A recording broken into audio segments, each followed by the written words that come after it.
Round one. Onyeka comes out striking first and he's hitting hard.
Wants all school children to get 4 flu shots next season. 4?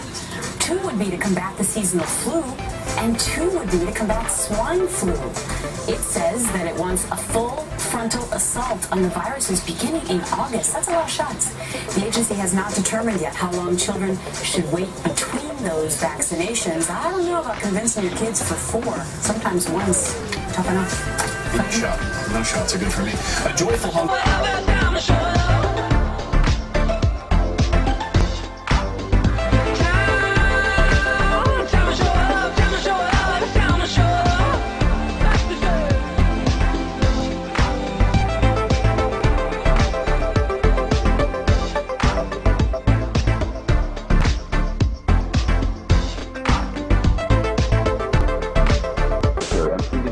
Possible outbreak this fall. Did you hear that, Jessica? The military. I mean, they have some serious concerns about what's going to happen in the fall with this flu. Because we'll have 2 flus at once, obviously, regular old every year flu, and then this, pig flu. H1N1. Yeah, in case the government asks FEMA for help, the government will be ready there with the military. We're told it's as health officials race to get vaccines ready. The U.S. government has just gotten 20 million doses, and we're told it could be getting ready to start giving those shots by October. Even though the trials for these drugs haven't even begun yet. Just minutes from now, a panel. A full frontal assault on the viruses beginning in August. That's a lot of shots. The agency. It could be getting ready to start giving those shots by October. Even though the trials for these drugs hasn't even begun yet. Just minutes from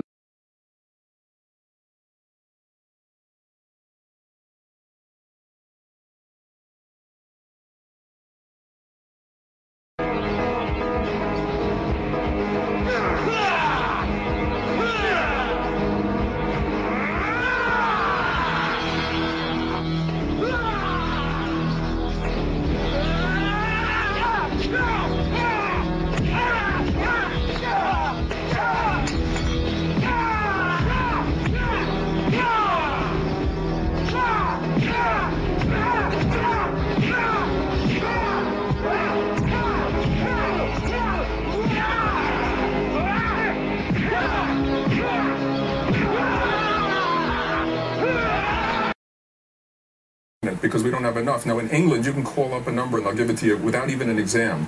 They're going to run out of it. It's irresponsible. There's not that much left. We need to save it for those who need it, the very young, the pregnant women, and the people who are... Covering this, Brian, the military getting involved, that seems kind of, drastic.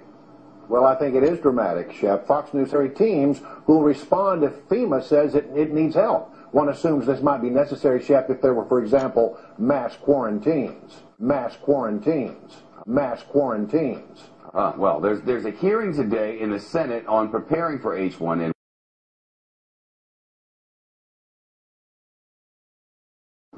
Well, the problem is it keeps changing, and that is the real issue here, is that this one morphs and mutates and comes back in different ways, so they have to be very careful, but they think right now the people at greatest risk are young people 19 to 24. It's gotten 20 million doses, and we're told H1N1. Can we play that animation again? There we go. Be very afraid, be very afraid, be very afraid.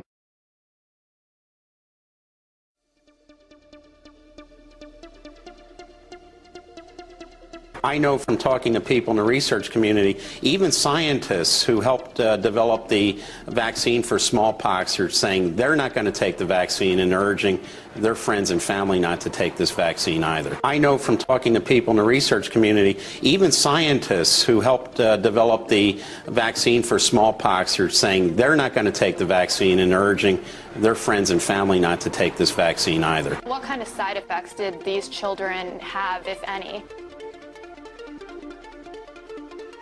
Well, contained in the vaccine is a component called thimerosal, which has been proven, half of it is composed of mercury, and it's been proven to cause not only Guillain-Barré syndrome, but also autism in young children. There's been several court cases because of past vaccinations due to the autism issue.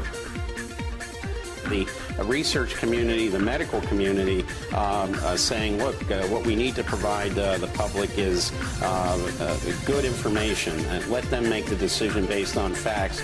We have the emergency community, the Homeland Security, Federal Emergency Management Agency people talking about forced vaccinations, forced quarantines, basically the politicians running the show instead of the people who are from the medical community and know much better about the threat of this particular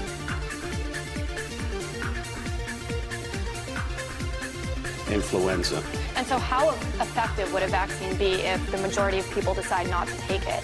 What we're basically hearing is there's a anti-vaccine movement now starting across America. As one person said from the public health community, said these people are revving up almost like this is the enemy, and not, you know, they're going to invoke all these various protocols for emergency situations, treating these people who don't want to take the vaccine, forcing children as a predicate to enroll in school, for example, to take the vaccine is going to cause quite a few problems here amongst the public in the United States. And how much testing was actually done on this vaccine? How come we weren't able to find one that would, you know, not have all these side effects? Well, to the testing, we're hearing, of course, there may be a recommendation for 3 vaccinations, 2 for the swine flu, 1 for the regular seasonal flu.